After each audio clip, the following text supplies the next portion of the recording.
welcome to Leaders of Tomorrow Season 10. It's been 10 seasons of empowering small businesses such as yourself and hand-holding and guiding you in your growth journey. I'm Sunanda Jayseelan.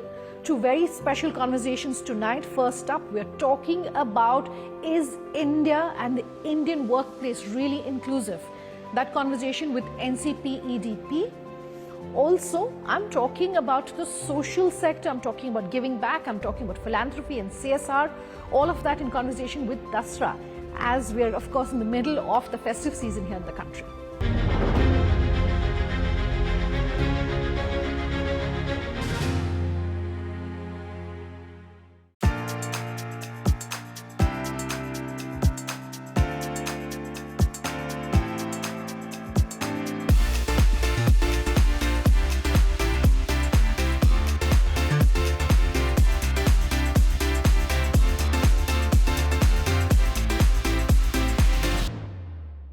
So let's talk about the role of the government. Do you feel enough is being done there by them to ensure that persons with disabilities are being given an equal opportunity and a level playing field?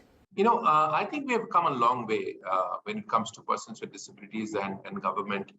In 2 decades, we have had 2 legislations, and we have one of the strongest law in our country, most progressive law in the country globally. But the challenge is again in implementation of it. I think one of the most progressive law, there is a lot of noise around disability. You would find disability mentioned in almost every document which is out in the public.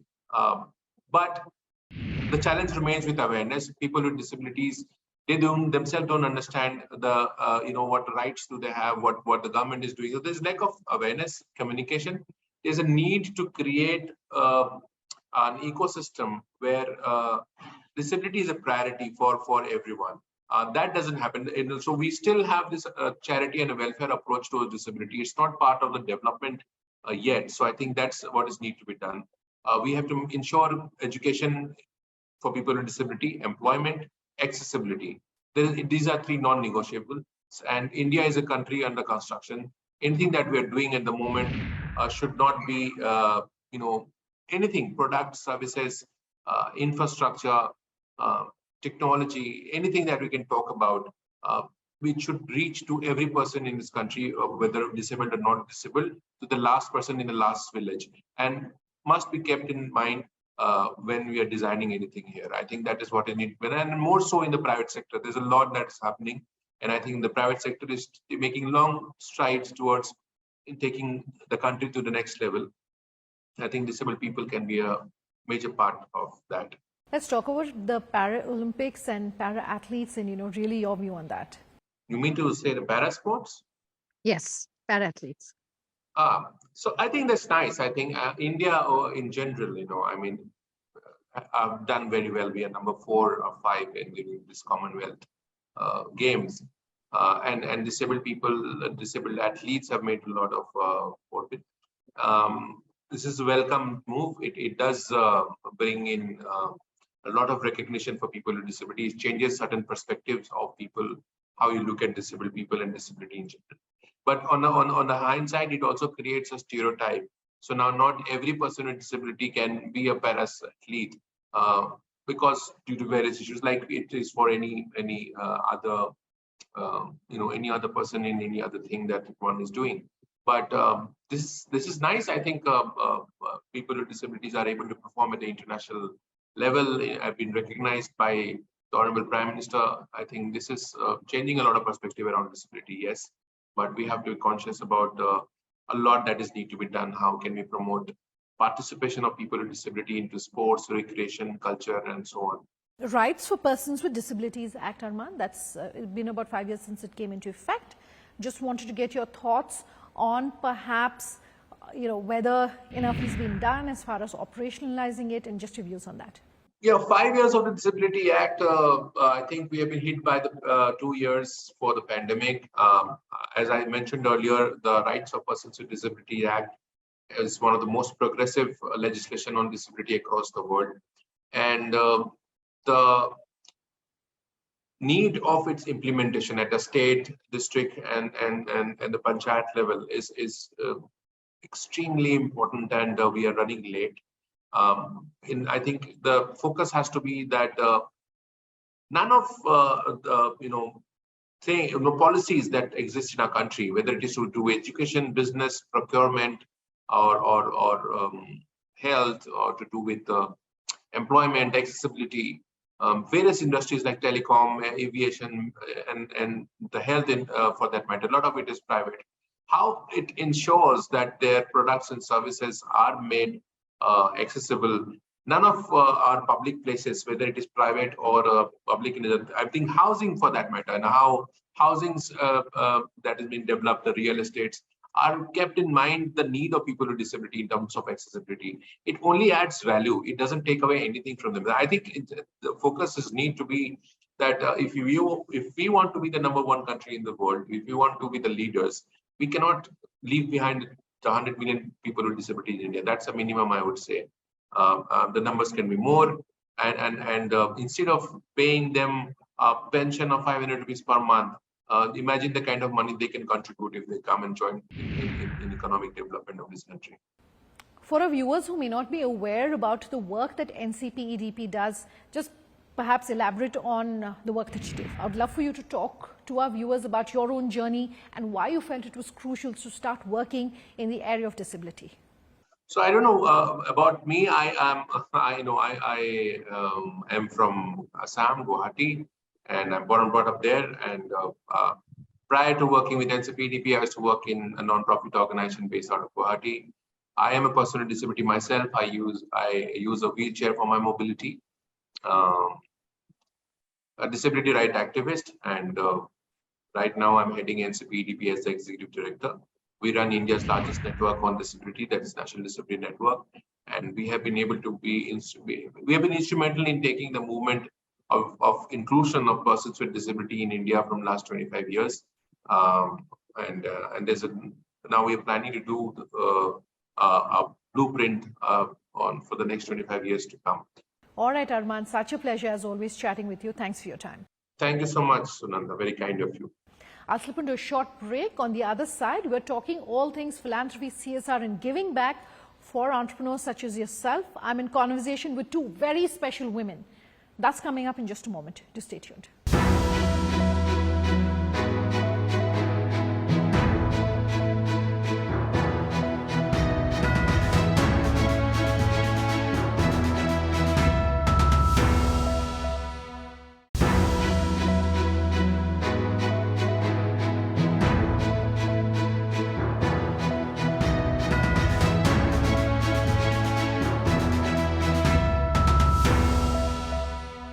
Welcome back with us here on Leaders of Tomorrow. Tonight, I'm doing a very special conversation, something that we unfortunately don't do enough here on the Leaders of Tomorrow, but something that's very crucial.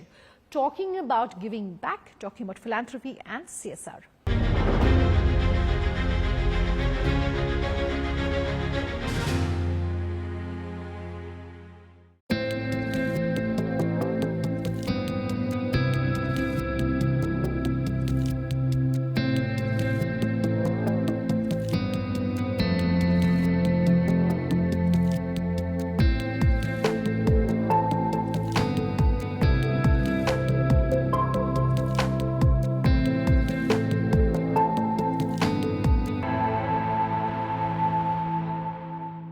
You know, if you could use the next 30 to 40 seconds to talk to our entrepreneurs, and use it as a masterclass of sorts to say, if you want to give back, and you're saying, I don't have the kind of funds, you were talking about the intent versus the ability, how should they be doing it? What's your advice? Just go to milap.org, go to giveindia.com. There are now more than ever so many ways to give back. Frankly, the way our culture was, if you look at even our religion in Sikhism, of the concept of doing seva and going into a gurdwara and doing langar, it's our culture that has actually really coined the concept of seva. It all starts from there. So young people who are busy, can't give their time or their resources, say I am going to give 10% of my salary a year. If I can afford to, 5%, 3%, 10%, 12%, doesn't matter. Start there for the person who's working for organizations. Then come the entrepreneurs who have the liquidity and have made it big and done well. put a number in mind. Okay. And if it's small sums of money, quick transactions, go online, do it that way. If there are larger sums of money, come to Neera and Dasra, because they have a very unbiased way of supporting you become organized in your philanthropy. And you would go to a McKinsey and a Bain and a BCG when you are trying to reinvent your business and deploy X amount of capital in growing your organization.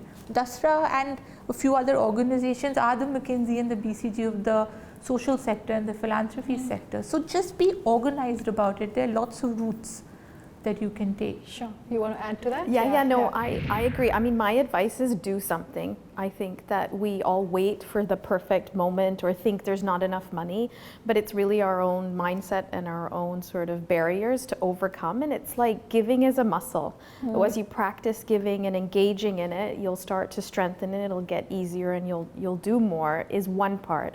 But your specific question was around entrepreneurs. And I think there's something very special about leadership and someone being an entrepreneur that has built something. And we struggle in our sector to have the resources and skills it's needed to build institutions for the sector. And so entrepreneurs can bring that kind of skill set and way and approach into the sector that we do need more of. One of the reasons I'm particularly excited to be doing this interview, one of the reasons is the fact that we are in the middle of the festive season, and it's a time when a lot of people want to take a step back and perhaps reevaluate where their money is going, what they're doing with their time, their money, etc. Do you see a lot of corporate giving and a lot of awareness that's going to take place, and any advice that you want to give for someone who's watching this interview to say this is a good time for you to reevaluate perhaps whether you are efficiently using your resources? Anything you want to say? I mean, I think that this is a time, festival time is a great time that people want to give, where a lot of people are asking. So you sometimes feel that compulsion to give. But let's not forget we're just coming out of COVID. And I think the COVID experience has made us all realize that we're all interconnected and that no matter where you come from, in some ways that was an equalizer. And I think now there is an impetus to lean in a bit more and then just ensure that our most vulnerable are supported in some way or the other. So I think take the festival season to really think about where are the inequities in your own life. I mean, think about some people who come to your home and help us. How do we support that at home and then even beyond in the community? I think focusing on that for this festival season is really important. And I'll jump in at the cost of sounding sanctimonious, is that this is also the season of waste. And that's a fact. I think someone should do a report on the amount of funds, resources, carbon footprint that get created out of festival season, and the amount of capital that goes into giving to those who don't need to be given. So this is also a good time to step back and say, what are we spending our money on in the festival season, and could that be directed elsewhere? Sure. In again a more efficient and sensible way. So that would be the one thing I would find people should be aware of, thinking about waste versus need, and this is really the peak of that to happen. Sure.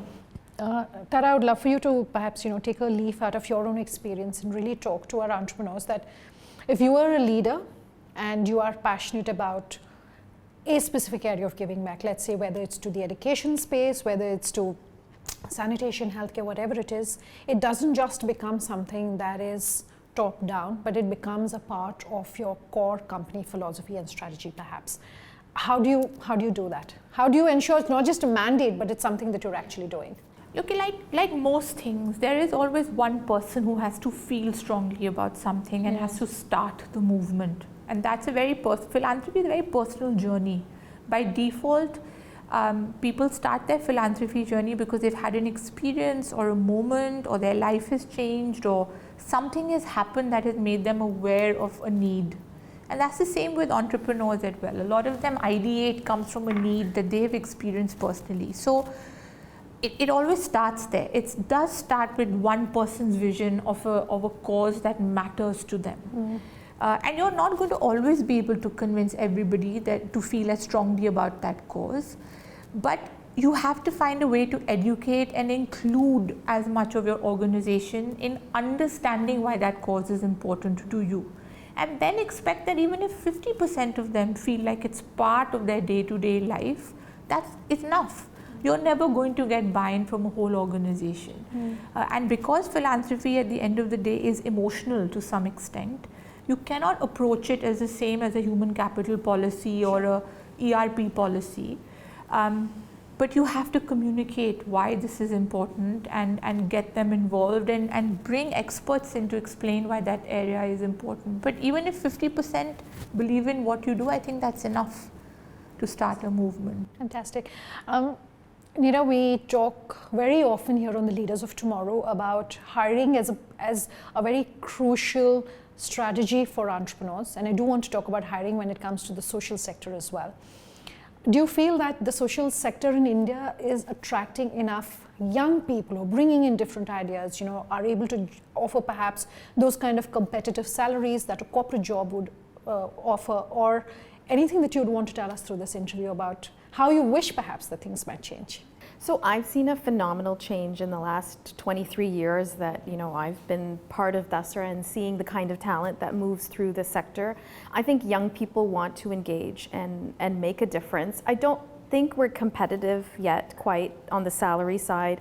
It's not the same pay, but young people want to make a difference, and they're not motivated entirely by salary. They're motivated by a sense of purpose, by being able to take greater responsibility, to be able to see impact, perhaps earlier than they would if they were in the corporate sector. So we're seeing great talent move. I think what we need to do a better job in our sector is have career paths. Where do these young people grow and where is their leadership?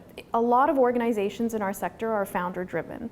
And as these young people come in, are we building them and building our institutions for these kinds of careers? I think we need to do a better job. But what we are seeing is a tremendous amount of entrepreneurial spirit in folks starting new, very innovative, potentially disruptive models for the social sector that are not all philanthropy driven, right? There's some that are in the impact investing side as well.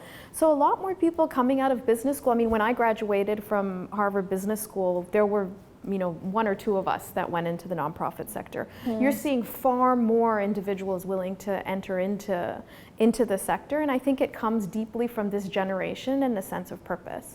How is that changing? Is it changing? It is changing. I think it's changing, but it's still slow. And so we're all struggling, just like the corporate sector, with middle management, right? Like, are we getting that set of skills that helps build our programs and build our organizations? I think that's still not that easy because this generation moves. I mean, every 2 or 3 years, they're moving and wanting to get a different experience, and goes back to, we need to build these institutions that keep people. And actually, coming back to that, one of the catches in all of this is the donors. Because if it is CSR funds, you ask almost ridiculous questions about where your funds are being deployed. You have caps on administrative expenses, you have caps on human resources expenses. So that's that efficient changes that need to happen to that 2%. Because if we ask questions and we limit organizations in building this sort of talent, we will not be able to attract the talent, no matter how many people are inspired to be in the giving world, because everybody at the end of the day wants to be financially secure. And so if the questions that donors and philanthropists start to ask are actually different to what are being asked, I think this movement can happen much, much faster. So today in a board meeting in a business, you always talk about human capital. And you say, listen, if you have to spend that extra amount of money to hire more better talent, go for it. Supplement resources, retain, ring fence. Those are not the kind of conversations that end up happening when donors are funding these organizations. So I think while the shift is there in terms of people wanting to be in the social sector because they're driven by a sense of purpose, it cannot go to the next level if the source of funds are not also pushing organizations for better talent. So I think and I watched this amazing video where it's actually more efficient for somebody to join the for-profit sector and give a part of their salary as donations to organizations than actually join a not-for-profit sector. The impact is more. So you have to start putting a very different lens on how you run also, to be honest, not-for-profit organizations in general. It's been an interesting conversation, and I know that there's so much more we can discuss, but unfortunately in the interest of time, we'll have to end today's interview. But it's been a pleasure chatting with both of you. Thank you so much for your time. Thank you. Thank you. Yeah. Thank you. Out of time on this very special episode, but if you have any feedback for us and you want to hear any more such highlights and trends, do let us know. Our details are on your screens as we speak. Thanks for watching. Have a good night.